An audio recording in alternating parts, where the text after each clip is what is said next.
you give birth to children that you cannot take care of, they may never forgive you. There are two things that parents may do that may make children bitter against them for life. Number one, getting married without checking your genotypes, without confirming the compatibility of your genotypes. You need to see where children that are SS today are laying curses on their parents for bringing them to this world and inflicting permanent damage and injury upon their existence on the planet Earth. In the days of ignorance, God overlooked, but now He commands men everywhere to repent and do the needful.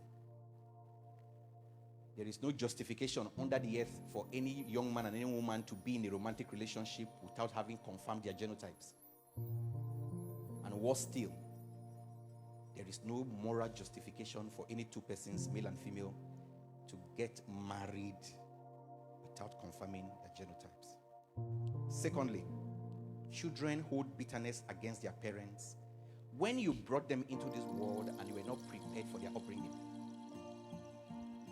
They didn't ask you to bring them into this world. You went and asked them to come. So if you say you want to give birth to 5 children, you should have what it takes to cater for 5 children. If you are not ready, then give birth to the number of children you can cater for. Because raising children is hard work, it's labor. You better labor to bring them up at their infancy before they become mature.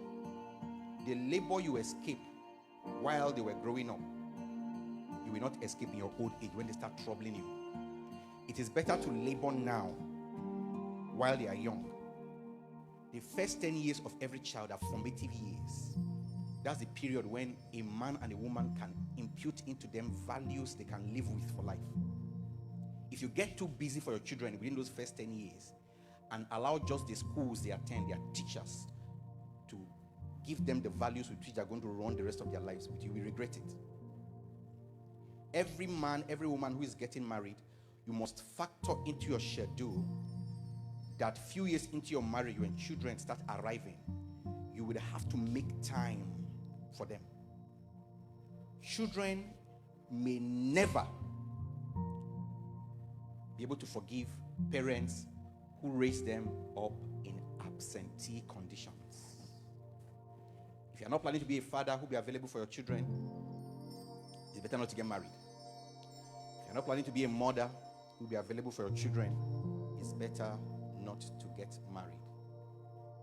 For every thug you see on the street today, for every young man you see who goes in and out of prison cell today, they had a father or a mother who most likely wasn't there for them when they were growing up.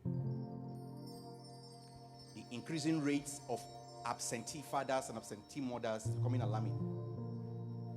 So I submit to you here today, married or single, if you know you don't have plans to spend time with your children, don't have children. Better still, don't marry. It is not the intention of God that your children should become prayer points for the church. The church already has enough prayer points we're battling with.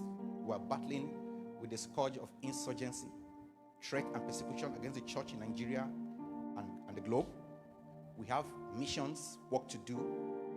Festival of Glory crusades. We're praying for many things now.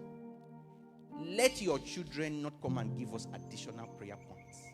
And the only way your children will not give us additional prayer points is if you plan for them before you marry. Plan for your children before you marry.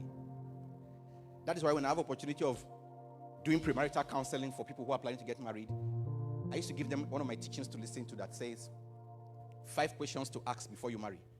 And one of that is they will have to decide how many children they want to have. There must be an agreement. The man may want 5, the woman wants 3. There should be an agreement. Both of you must agree that you have what it takes, the financial capacity, the emotional energy, and you are willing to make the necessary sacrifices to spend time with those children in their formative years. I tell you, there are many rogues out there today who are wishing they had a father who would spend time with them while they were growing up. So if you're single here today and in a relationship, if you're not planning to have time, spend time with your children, there is provision for you to remain single and still be fulfilled. Apostle Paul was not married and he fulfilled his ministry. He remained single. He will make heaven.